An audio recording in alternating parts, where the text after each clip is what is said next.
Now, following the massacre of Filipino natives that was perpetrated by U.S. soldiers, and specifically with the Balangiga massacre, well, this alarmed Americans once word got back to the United States.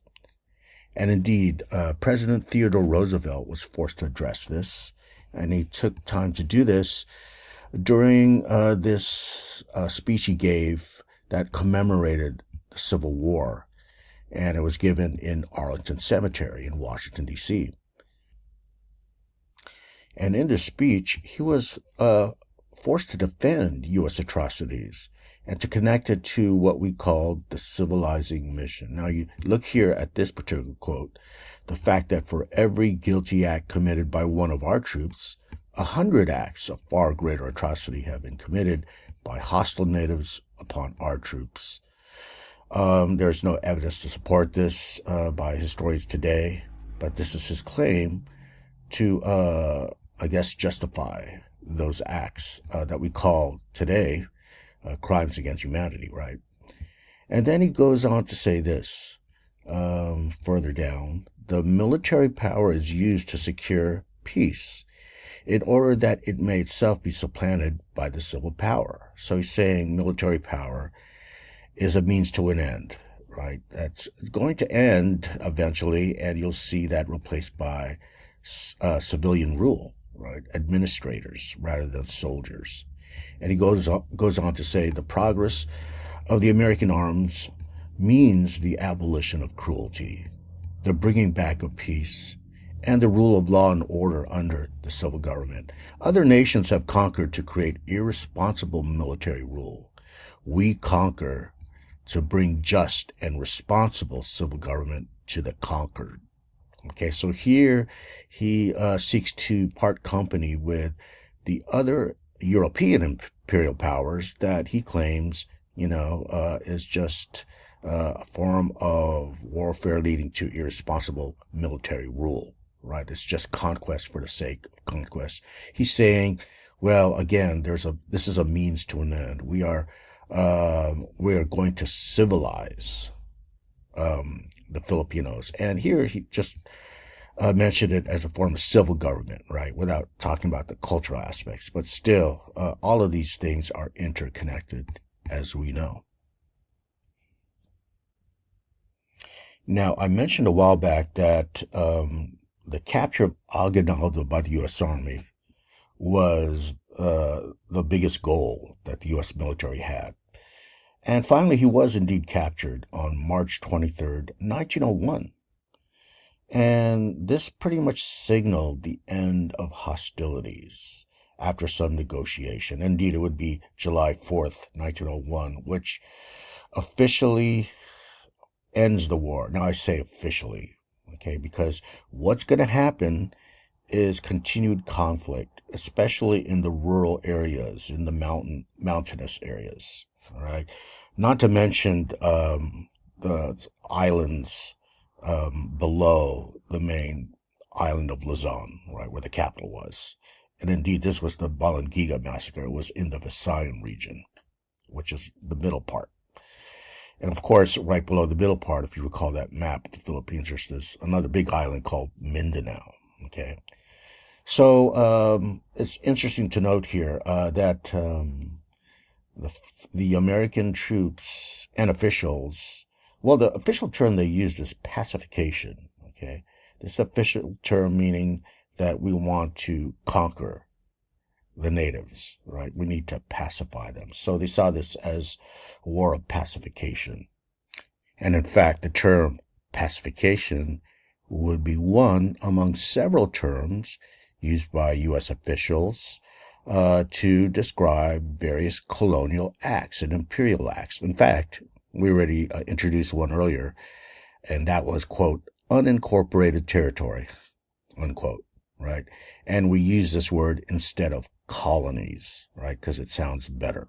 So euphemisms there to disguise what's going on by using generic and innocuous terms like pacification instead of conquest.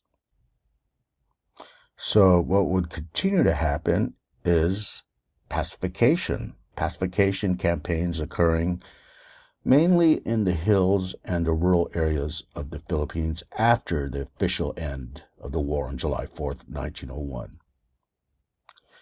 And it's interesting to note here that American troops actually borrowed a Tagalog, which is a local language you may have heard of, Tagalog word to describe the areas where the remaining insurgents and the guerrillas were. And the Tagalog word is bundok. And bundok, literally translated, means mountain. So the American troops actually, put their American accent on it and called it boondocks, right?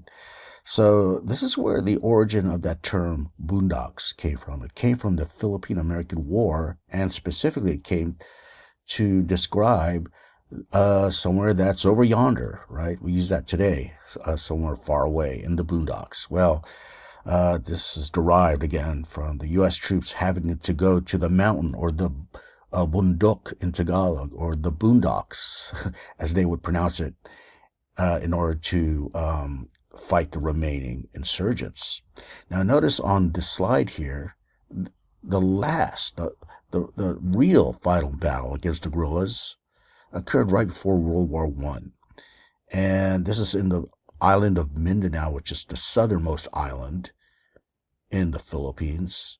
Okay, this Battle of Bagsak, 1913. Notice it's 11 years after July 4th, 1901, right? So that just goes to show how protracted this war was, despite the official end in 1901. So with the official end of the war in 1901, and despite the fact that the war is still happening in the so-called boondocks, in the mountainous regions, as well as the southern islands of the Philippines, well, the United States begins to embark upon its colonial program. They need to build their colony in the Philippines.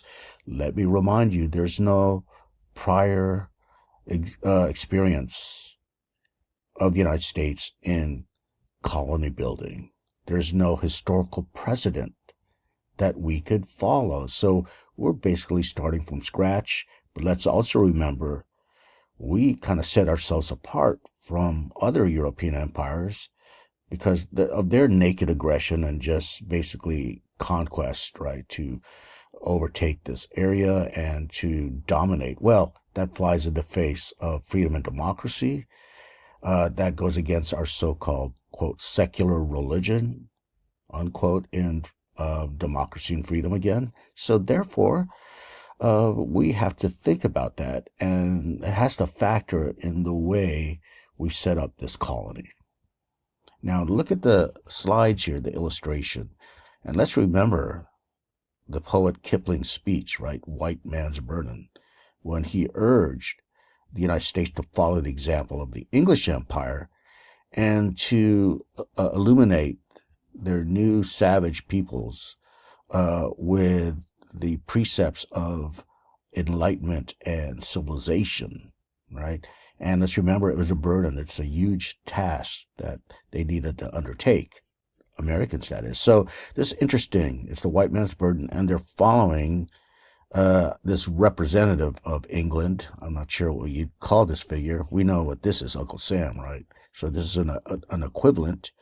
And on the back of this figure representing England are various native peoples, and they look like they're from Asia or the Middle East or India.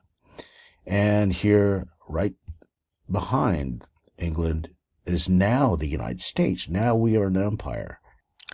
Now we are burdened with the task of bringing civilization to our new colonial subjects.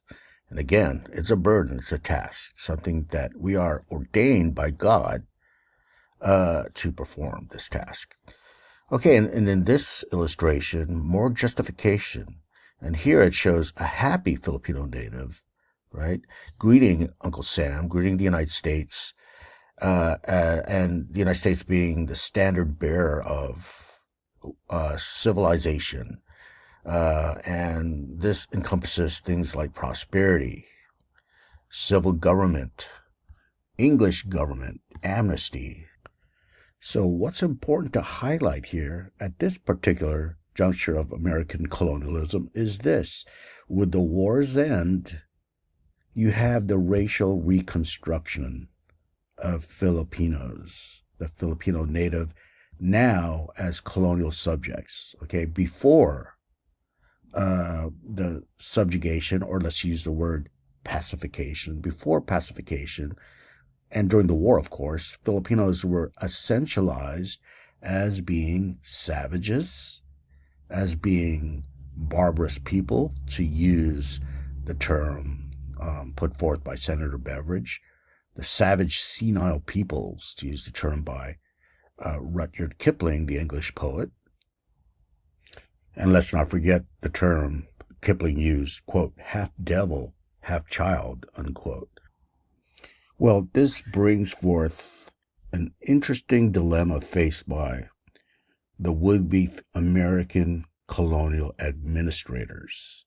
If it is true, according to that, if you will, racial metaphysics, that the Filipinos are half devil, half child, that they're savages. And let's remember how race involves essentialism, that anyone who is savage is essentialized as a person outside of civilization, right? Someone who can't even be westernized, because a permanent quality, a permanent trait, feature, characteristic that's unchanging, of course, is the very fact of that they're savage, right? That they are uncivilized. Well, how can you impart upon them the gift of civilization? How can this be done if they are savages? So this is an interesting dilemma. And this forced American colonial administrators to reconstruct Filipinos, which is something we'll talk in more depth with the next video.